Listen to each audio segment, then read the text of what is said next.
Hi, everybody. It is Carolyn Dorin-Ballard, and thank you for joining me on this beautiful Monday. Hope everybody had a great week. Lots going on in the sport of bowling. I love how we have notes that we're gonna do and subject matters, but man, I'm always gonna throw my guys for a loop, and I'm gonna do that today right here on the Daily Show on Bowlers Network. Let's bring in Jay Fettig, the mind behind Bowlers Network, and Zach Littmer, ZVL Bowling. Hi, guys. How are you? Hey, I'm perfect. Good. Perfect. Sure you are. Sure you are. You know, lie to yourself long enough, you believe your own lies, Carolyn. Exactly. Hey, we're going to get right into it because there's so much going on. I love how I send you guys subject matter. This is what we're going to do. But wow, lots going on in bowling, and we're going to get right to it. Zach, you're going to go first. Who will be the color analyst or play-by-play for the CW network? We see a lot of names being thrown around, one of them being Kyle Sherman. What is your take on that? Yeah, so Jeff Riggles from 11thframe.com was the first to post that Kyle Sherman is being targeted for a CW color commentary position. Now, remember, there's two commentators that are in the booth at all times, the play-by-play and the color commentary. Kyle is being looked at for the color commentary. This seems like a really cool move from the PBA because Kyle is, of course, a professional bowler. He has titles. He does phenomenal. And so he has a lot of background that he can add to things, a lot of that inside look that Randy hasn't had for a while because he hasn't been on tour for quite a while. So Kyle has that on the lanes day-by-day look. However, it's going to be a little bit interesting because he's still an athlete. He is still bowling. He's still competing week by week. So you need backup plans if he makes a TV show, if he makes a match play. He might not have enough time between the match play portion and the TV show to get ready to do his other job. So it's going to be very interesting. Well, I agree with that. As someone who did shows live on ESPN and CBS Sports Network, when you're a competitor and you're in the heat of the moment, missing a show by 5 pins and then knowing that you have to put on another hat and go and talk to the players. Oops, I just dropped a bowling pin. Detrimental here in the office. Hey, you can't help. You can't stop knocking them over, can you? My God. It's very hard to do when you're really trying to kind of process what just happened to you, right? That's number one. Number two, my question to you, Jay, is the experience of winning many titles and being on TV shows over a long span of time something that is needed in this position or not? Boy, that's a great question. I never gave any thought to. And my gut tells me probably not, because we have two people or audience types, really, right, that you're trying to reach out to. And I think part of what the PBA is doing here is maybe looking to reach an audience, or a segment of the audience rather, that is more entertaining than worrying about the details of what it, from a player's perspective. So there's two camps, right? That again, this has just popped into my mind here as we're talking. One is, does it really matter? We're trying to make it accessible and fun and entertaining, but yet balance at the same time the intricacies of the game. So I think you can really alienate one audience if you make it too technical. And I think Kyle, if that is where they're going, and I'm going to say that again, I think Kyle brings the opportunity maybe to blend those two together. Okay, so before we move on to our next subject, Zach, I have one question for you. The segment of bowling still seems to be that 45 and over group. They are your diehards. They are the people that hang with you, that have been bowling for years. Obviously, they are trying to bring in a younger segment by bringing in someone younger. Do you think that's possible with someone who is that social media person or influencer like yourself? Do you think they have the chance on bringing in that younger viewing audience and keeping them?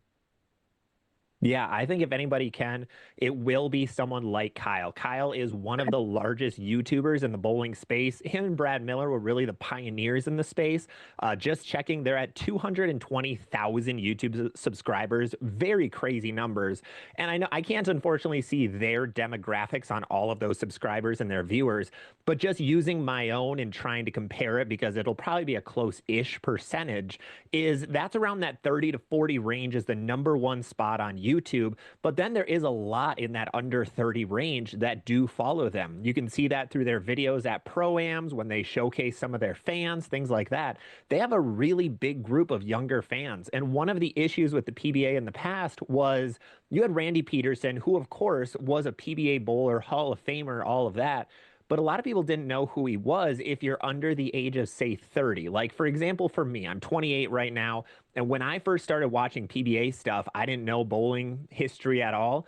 And I would listen to Randy, and I didn't know he was a bowler, in all honesty, because I didn't watch the PBA when he was on.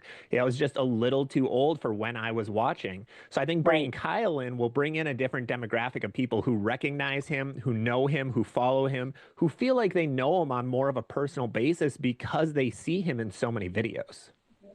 That is, you know what? That is a great analogy, because you see him on videos, which is one thing that I think YouTube has done is, you can go back and watch all of these old videos to see players from the past, current, and hopefully some of those up and coming stars, which we've always talked about. I'd love to see the up and coming stars as to what they're thinking during the week and maybe why they didn't perform to the best of their ability. I know we discussed that last week, which segues me right into, let's talk a little bit about, I don't know, I guess we could call them. Some are past stars, which means they're still bowling, but they bowled better a few years ago. You have current stars and some of the up-and-comers on the PBA Elite League. So this week, we're going to talk about two teams. We're going to talk about the Storm team and the Hammer team. We're going to start with the Storm team, captained by Jason Belmonte, Don Barrett, Patrick Dombrowski, Frankie Lavoie, Brad Miller, Kyle Sherman, Jesper Svensson, Darren Tang, Chris Vai, and Kyle True. 5 out of 5 are two-handed. My question first goes to you, Jay, because you mentioned him. Belmonte, one of the best ever to play the game, captain of this team. What are we going to see out of him? And I'd like you to pick one other player that you think is going to be unique. Oh, man. Well, first of all, I mean, how can't you look at Belmo and say that, I mean, he's going to, lead his team. I don't know if it's going to be all the way to the end, but, he's the type of guy, right, who you're not going to want to let down. So, I just see him as the type that raises the performance of everybody around him. So who do I think would be a candidate? Oh, gosh, dang it. I don't know if I can settle on one. I guess if I were forced to pick one, what you're doing right now is I'm going to have to go with Troop. Okay. Kyle's just on the show here on our Difference Maker show. I love him to death. Is such a likable guy. I got to throw him up there then, but there's so many you could go with, but that's just a stab. I'm going to be honest with you. You know what? This is really an ongoing conversation, and we're going to cover this over the next week, this PBA Elite League. But before I get to you, Zach, my two is underrated players, quite frankly. I think Jason Belmonte is the captain that makes you better. He wants you to succeed. He makes you better. I'm looking at Frankie Lavoie, who I think that's the guy that fills a frame. I don't care that he can't strike. The guy would probably be in my lineup all the time.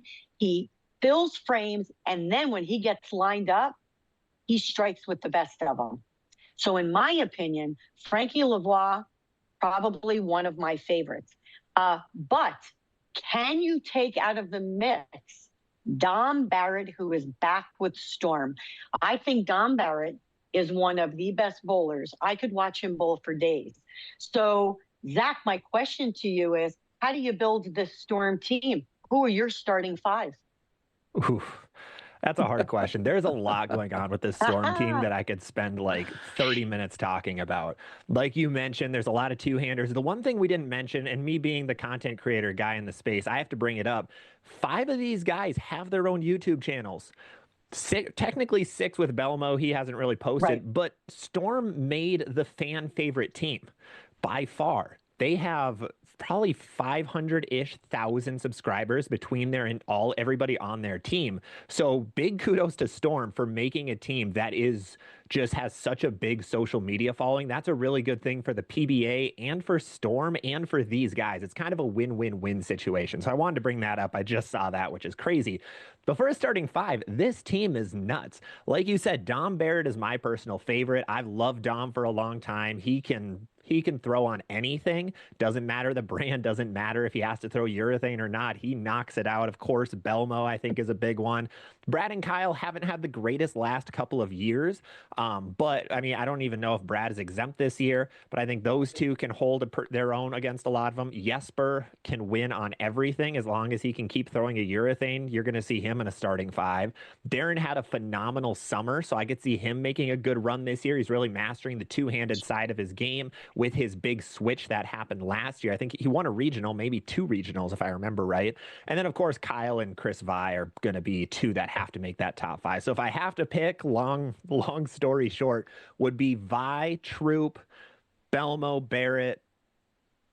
I think it has to be Jesper. Yeah, you can't ignore Jesper. No. You know, and I'm gonna say this. I'm gonna make one comment just real quick. Okay. I gotta agree with 2 things you just said. Frankie, number 1, only because he's on our Bowlers Network team. Not only, but I got to give a shout out, right? Because he's on our Bowlers Network team, and the same thing with Kyle. Again, I just got to put those things in there because I got to put a shameless plug for Bowlers Network. So that's okay. Well, okay, but listen, because we're going to go on and on about this. It's going to be probably a 2-week talk here, but moving on from that, because I'm going to the ending of this segment is going to be a put on the spot. Okay. Yeah, well, don't roll your eyes. Come on, this is what it's all about. Good things, bad things. We Not both you. did. I'm excited and scared. Jay is Yeah, I know, right that's out my loud. point. Okay, listen. Okay, great team, social media aspect. Let's move on to the Hammer team. One of my favorite guys of all time, Bill O'Neill, captain of this team. Jacob Buttriff, Cameron Crowe, Tom Doherty, Tomas Kayako, I think is how you say it. Marshall Kent, Alec Keplinger, Bud Kroll, Sean Maldonado, Zach Wilkins. Now, 7 out of 10 two-handers. Excuse me. 7 out of 10 two-handers. This team seems quite different than the Storm team. I cannot rule out Bill O'Neill. Frame filler. Same identical thing I said about Frankie Lavoie. When the guy gets dialed in, he's like a machine. But boy, can he fill frames. Excuse me. Cameron Crowe came out of nowhere, superstar from team trials, always in the top 5. Could he be the one that is really the key to this team? What is your take on that, Jay? Well, yes, of course. Any one of them can. You know, Bill, first of all, I think Bill is one of the nicest guys. And so he's kind of reminds me a little bit of what you were talking about, how he just raises everybody else's game. And you just don't want to let him down, right? I can see that about him. And so I think that captain pick is a great one. And someone you talk about that can strike in bunches. I keep saying this, right? My man Marshall, right? I just keep going back to that. But you can't count out Boog and or Zach. You know, I think Zach is him and Boog have such phenomenal games. And I think that says a lot about where Hammer has gone as a company when you've got, you know, such strong two-handers and one-handers in there. But boy, I know I threw a lot of names out there, but I don't think you can count any of those out. No, but here's where I want to go to you, Zach. two parts of this question. Number one, this team does not have as many social media people on there. Little social media, there you go. That's number one. But number two, is that a good thing? Because do you think paying attention to your social media while you're bowling and part of a team could take away as a distraction? What's your thoughts on that? Oh, it absolutely can. 100%. And I know Darren and Brad and Kyle have addressed this multiple times on their channel. And I mean, even something I've dealt with, my dad always thinks my live stream sometimes might prohibit my bowling when I'm streaming myself. But something that is always in the picture is that. But I think it's not equally important, but it is a very important thing, because the goal, as we've talked about in the past, is that entertainment side, bringing in those new bowlers. Like we said, Storm has a ton of guys who focus on social media, but those guys all still have titles. So they're still winning. They're still winning regionals, winning national titles, whatever it may be. And those guys are winning as much as the Hammer guys. There aren't many title winners on this team. This is a very young team, not much experience, not much time in the winner's circle on the national tour, and also not many people that fans will know, in all honesty. Because of how the PBA is set up, you only see 5 guys every week. How many TV shows did this team make last year? I don't think it's very many, just looking at the list. Sean didn't make any. Zach might have made one. Marshall didn't make any. Alec, I think, made one. Tomas made a handful. Cam didn't make any. Jacob didn't make any. So this is a team that no one is really going to know much of. They are going to be, even though they're Hammer, who is arguably the biggest brand in terms of singular bowling ball company, no one's really going to know a lot of their players. I think it's going to be very interesting because, again, it's almost like when I looked at this team, and again, this is just you quickly look at it and go, wow, this could be the underlier team, the team that no one really pays attention to and then winds up getting the job done, because some of the other teams are fully loaded in what you would look at with title holders, Hall of Fame, leaders that are really aggressive and kind of get up there and, in your face. Let's face it, this team is a little bit more low key, right? As well. So it's going to be very interesting to see. I know watching a lot of the social media, when you do have people shooting some video and you have a team environment, I have to admit, sometimes when I was watching it, it was like, ooh, what are we paying attention to here? Like I'd be all into my moment. This is what I need to do, and how do I make the other 4 players on my team the best they can be? So it's going to be very interesting to see how everybody handles the social media, the bowling, the team aspect, and what captains can really elevate the team to the next level. Again, though, you're going to have a hard time picking a starting 5. It's going to be extremely hard, in my opinion. Jay, before we send off, question, what is one thing you look for in the team environment? So if you were a captain of a team and you were getting ready to make your lineup, what are you looking for?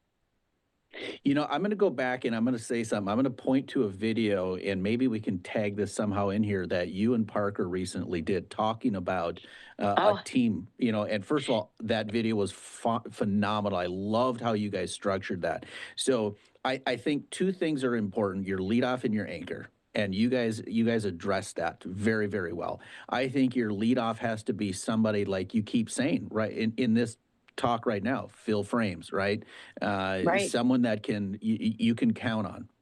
So that's got to be your number one there. Someone that isn't going to, maybe someone that controls the pocket again. And then your anchor, it has to be a combination. I mean, obviously that's the term anchor, right? It has to be able to fill frames, but someone that can strike in bunches.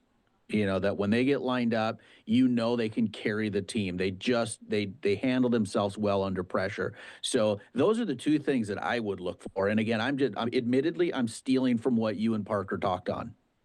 No, I could not agree with you more. I mean, it's sure you want somebody who's lined up hitting the pocket. If it's going to be a strike fest, you may pick more of a Jason Belmonte and a Kyle Troop, right? If it's a tougher condition and you're filling frames, I don't know, do you stick with the Frankie Lavoie? And on the other team, it would be a Bill O'Neill. It would be more of a Tom Doherty. Jacob Buttroff, though, plenty of times has stepped up in the 10th frame and did exactly what he needed to do. So again, very interesting. Zach, you mentioned, boy, I'll tell you, different patterns, different way of looking at bowling this year. I think that's going to come into play as well, especially when picking the team, because if the pattern is tougher, you may go in a different direction. But there are certain, I guess, like what we said is there are certain factors where, I mean, do you ever sit a Jason Belmonte, right? Do you ever sit a, Bill O'Neill? It's going to be very interesting to see, especially as we go forward and talk about some of these other teams that have superstars on it. Let's leave with some good thoughts, though. Zach, what are you looking for most out of the PBA this year? Ooh, that's a really good question. I think the big one this year is going to be bringing in those casual fans. We've mentioned it a lot on here, but I think there's a lot of avenues that the PBA hasn't really reached out on to try to bring in those younger crowds. There's ways to do it. I think some of these things are a step in the right direction. I would love to see a revamp of the Elite League. Of course, we're a little too late for that. I think the Battle of the Brands is one of the coolest ideas ever. I would love to see it week by week, a little more than just a fight at the end of the year and then a point total. That's very hard to find sometimes online. But I think a lot of this is a good step in the right direction. One of the things that bowlers love is picking a side when it comes to ball companies. So I think that is fantastic in a lot of ways. Like you said, there's a lot of older players, a lot of returning massive title lists, a lot of new guys. So a lot of people can pick their favorites.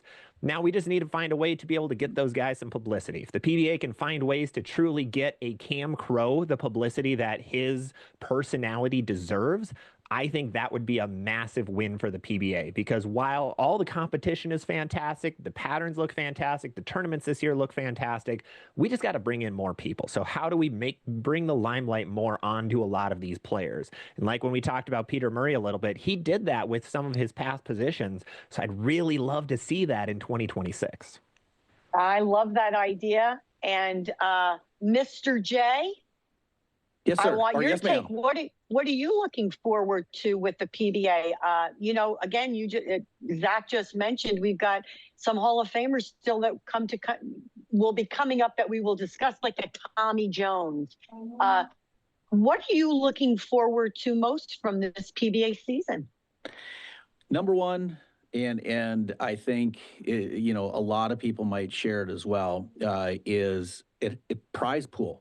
Right. And I hope that what Peter Murray does, and if he's successful at it and getting more eyes on the tour itself, and working with sponsors and maybe growing that, my hope is that the prize pool grows, right? And I know by the prize pool growing, it's going to get more for the players, and I think that there is no bad that comes from that. And so my hope for this year is, again, the prize pool growth for the players.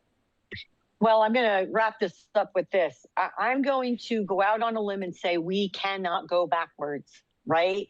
So to me, everything is going to be a positive. Mr. Murray, if you need any help from us, please let us know, because we here on the Bowlers Network are all about growing the sport.